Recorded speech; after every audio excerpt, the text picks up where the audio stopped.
Media titan Meta, the parent company of Facebook and Instagram, has reached a multi-billion-dollar settlement with dozens of states about social media addiction. Here's what we can tell you tonight. Under the terms of this settlement, Meta will pay nearly $18 billion to the states over a 10-year period, but does not have to admit guilt or wrongdoing in the case. Iowa, Nebraska, and South Dakota are among the 48 states, as well as Washington, D.C., and some U.S. territories that are covered by the settlement. Iowa is expected to receive more than $126 million from the settlement. Nebraska will receive up to $201 million. And South Dakota is in line to get at least $52 million.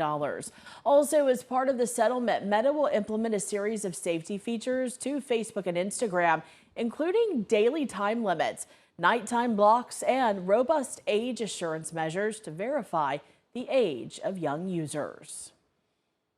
We were concerned when we filed the case that the tools that were available to parents were not effective. They weren't as strong as they needed to be.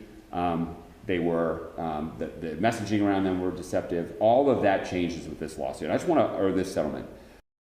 Hilgard says this is a systematic problem, and Meta is just the first tech company to reach a significant settlement and put new guidelines in place. Iowa Attorney General Brenda Byrd also celebrated the settlement this morning. She said in a statement, quote, "Our victory is a win for kids and for the families that love them. As a mom and a prosecutor, I take big tech to court and hold them accountable. I fight to protect kids. We must protect children from dangers of online addiction." South Dakota Attorney General Marty Jackley saying of the settlement, "Today's historic settlement marks a significant milestone in our efforts to protect children online.